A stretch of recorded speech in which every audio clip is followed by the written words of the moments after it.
사람은 진짜 언제 죽는 걸까요? 어떤 분이 그러시더라고요. 사람이 정말 죽는 순간은 사람들의 기억에서 사라졌을 때다. 이름을 남기고 기억되고 인정받는 것. 세상은 그것을 성공이라고 부릅니다. 그런데 복음은 반대의 길을 이야기하죠.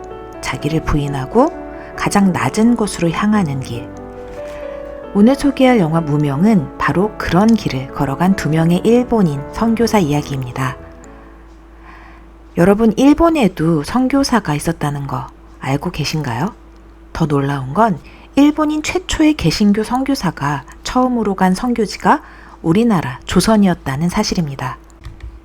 영화 무명은 일제강점기 일본에서 조선으로 건너와 복음을 전한 두 명의 일본인 선교사 이야기를 담고 있습니다. 전반부는 일본 최초의 선교사 노리마츠 마사야스, 후반부는 그의 삶에 감동을 받아 조선으로 건너온 또 다른 선교사 오다 나라지의 이야기입니다. 영화는 조선 기차역에서 자신이 쓴 성경 필사본을 조용히 나눠주는 한 남자의 모습으로 시작됩니다. 그가 바로 노리마츠 마사야스인데요. 일본 순사는 그를 조선인으로 오해해서 무시하지만 그는 담담하게 말합니다. 하나님은 조선인을 사랑하십니다. 하나님 앞에서 우리는 모두 평등합니다. 지금은 너무도 당연하게 들리는 이 말이 일제강점기 조선에서 일본인이 말했다는 건 결코 쉬운 일이 아니었습니다. 노리마츠 선교사는 1896년 암흑 갔던 조선에 도착합니다. 조선말을 배우고 조선인처럼 입고 마시면서 아내와 함께 살아가는데요. 그는 조선에서 가장 어려운 조건 속에서 복음을 전했고 가난한 이들과 먹을 것을 나누며 자신을 아낌없이 내어주었습니다. 이후엔 조금이나마 여건이 좋아진 경성을 떠나서 험지인 수원으로 가게 되는데요. 그곳에서 너무 가난해서 아내가 머리카락을 팔아 음식을 마련할 정도였고 결국 아내는 영양실조로 세상을 떠나게 됩니다. 4명의 어린 자녀와 노리마츠 선교사를 남겨둔 채 말이죠. 그러나 그는 묵묵히 그 시간을 지나면서 여전히 조선을 사랑했고 조선 땅 한 사람 한 사람에게 마지막까지 복음을 전하려고 헌신합니다. 이런 헌신적인 사랑이 있었기 때문에 그의 보살핌을 받은 사람들은 그가 죽은 후 그를 위한 추모비를 세웠는데요. 해방 이후에 조선인들이 당시 일본인들의 흔적을 다 부숴버렸지만 노리마츠 선교사의 추모비반은 아무도 건드리지 않았다고 해요. 조선인들도 그분의 헌신을 마음으로 받아들이고 인정한 거죠. 저는 이 이야기를 보면서 계속 생각했습니다. 나는 저 자리까지 갈 수 있었을까? 복음을 위해 가장 낮은 자리로 가는 걸 나는 정말 기쁘게 할 수 있었을까? 두 번째 인물 오다 나라지 선교사. 그는 노리마츠의 삶에 깊이 감동을 받고 일본에서 모든 재산과 가족을 떠나 조선으로 옵니다. 그는 전영복이라는 조선 이름으로 바꾸고 그 이름으로 불리길 원하는데요. 일본 무사 집안 출신이었고 세상적으로 충분히 안정된 삶을 살 수 있었던 사람입니다. 하지만 하나님을 만난 뒤 그는 맨몸으로 조선에 와서 복음을 전하기 시작합니다. 영화 보면 그야말로 맨 땅에 맨몸으로 와서 조선 사람들에게 외친 사람인데요. 저는 보면서 사도 요한 같은 사람이 아닐까 생각이 들더라고요.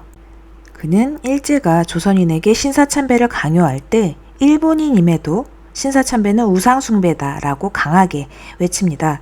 한국 교회조차 그때는 신사참배에 동참을 했었는데요. 이 일본인 선교사는 반대로 저항했던 겁니다. 이 신사참배 문제에 한국교회는 지난 2018년 처음으로 공개적으로 회개했었죠. 물론 당시에 우리나라의 크리스찬 중에 반대한 사람도 있고 순교하신 분들도 계신데요. 그런 분들과 더불어 이 오다 나라지 전영복 선교사는 일제강점기에 가장 어두웠던 시절에 신사참배는 우상숭배라고 단호하게 선언하고 외친 겁니다. 그래서 결국 그는 고문을 받고 1939년 강제 추방을 당하게 되는데요. 하지만 일본으로 돌아가서도 조선인 이주 노동자들, 이 자이니치라고 하죠. 그들을 섬기면서 헌신을 멈추지 않았습니다. 저는 또 이 대목에서 또 한 번 무너지게 되더라고요.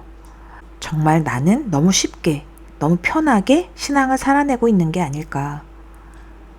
저라면 이렇게 결단하진 못했을 것 같아요. 보장된 미래, 가문의 재산, 이런 것들을 포기하고 한국으로 올 수 있었을까요? 그 일본 사람이. 역시 차원이 다른 부르심이 있구나 생각하게 되더라고요. 어쩌면 그렇게 부르셔도 내가 좋아하지 않을 거라는 걸 이미 알고 계시기 때문에 부르시지 않는 것일 수도 있죠. 영화를 보는 내내 혼자 부끄러운 마음이 여러 번 들었습니다. 영화 무명은 이 두 선교사의 삶을 담담하게 그립니다. 심파도 강요도 없습니다. 하지만 영화를 보고 나면 그들이 보여준 복음의 본질, 사랑의 깊이가 가슴에 진하게 남습니다. 노리마츠 선교사가 속한 선교회의 모토가 이렇다고 해요.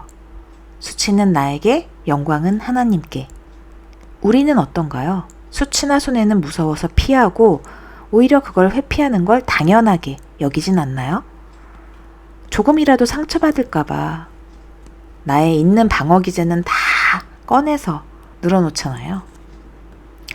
하지만 이름이 아니라 방향이 중요합니다. 위로 향하는 신앙이 아니라 더 낮은 곳, 더 낮은 자리로 향하는 예수님의 길. 이 무명의 길에 우리도 함께 설 수 있기를 바랍니다. 전 영화 되게 좋았어요. 저예산 영화다 보니까 세부적인 부분이 좀 어색하거나 그런 연출적인 부분이 있는데 그래도 전체적으로 매끄럽게 만들려고 굉장히 노력한 흔적이 보였고 그런 부분들은 이 영화 전체가 주는 메시지에 아무런 영향을 주지 않더라고요. 진짜 예수님의 삶을 살아가는 사람들을 보고 싶으시다면 이 영화 꼭 한번 찾아보시길, 극장 가서 보시길 권해드립니다. 오늘 이 영상이 마음에 남으셨다면 좋아요와 구독 그리고 묵상 댓글로 함께 해주시면 감사하겠습니다. 지금까지 크리스찬 인사이드에서 전해드렸습니다. 감사합니다.